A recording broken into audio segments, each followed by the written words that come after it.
ni Auntie Claire at tsaka nito ni BP Sara.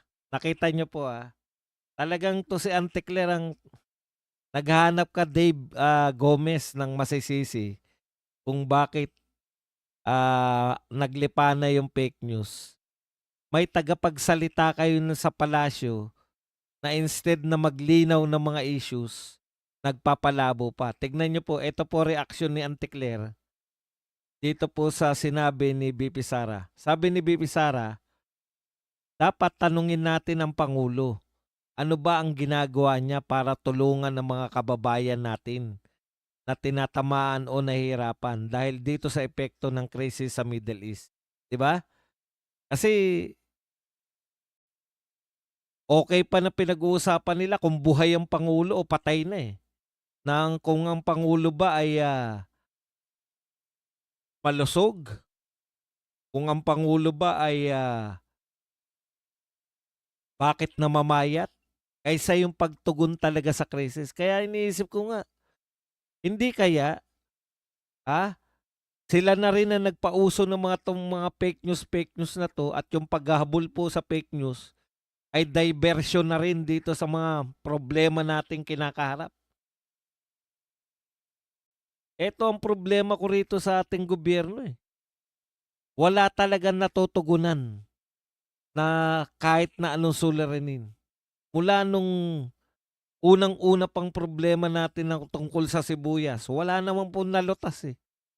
Walang napakulong na smuggler o nang-ipit ng mga sibuyas kaya nagmahal. Wala talaga mula yun, mula nung sibuyas hanggang ngayon sa flood control, hanggang sa krisis ng langis, wala po talagang kakayahan, 'no? Kaya nga ang dami nagsasabing inutil, eh. Ngayon kinu-question ni BP Sara, mali ba yun, yung question niya? Dapat tanungin ang pamahalaan kung ano yung ginagawa. Tanungin natin ang Pangulo, ano ba ginagawa niya para tulungan yung kababayan.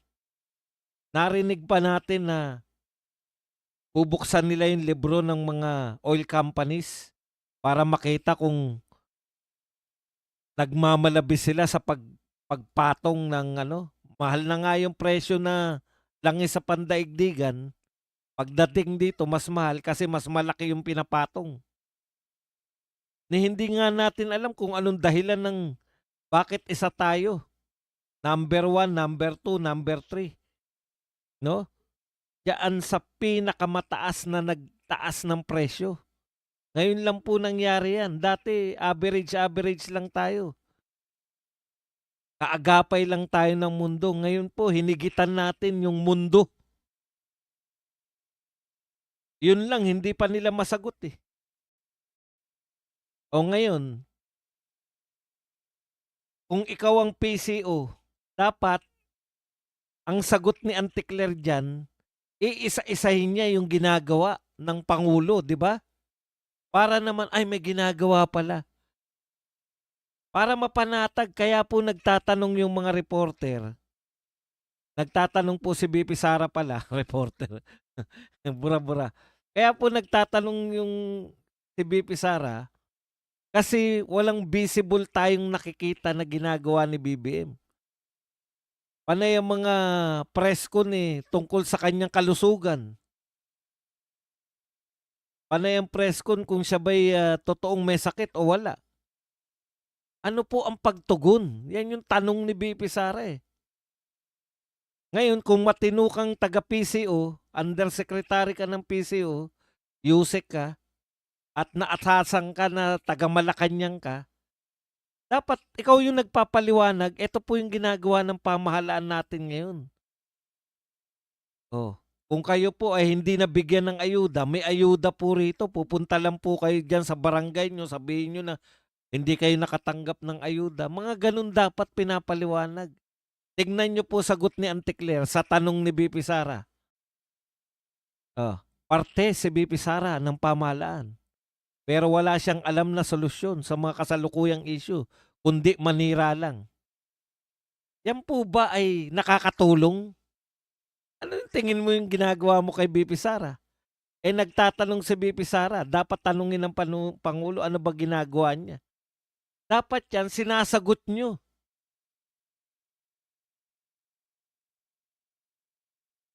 Ibabalik nyo lang kay VP Sara. VP Sara siya.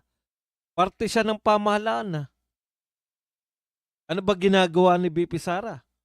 Tak ng pupa, biglang si VP Sara na ngayon ang dapat may gawin. Spare tire lang po si VP Sara. Pwede niya bang, o sige, gustuhin man ni VP Sara, pwede niya bang utusan yung DOE?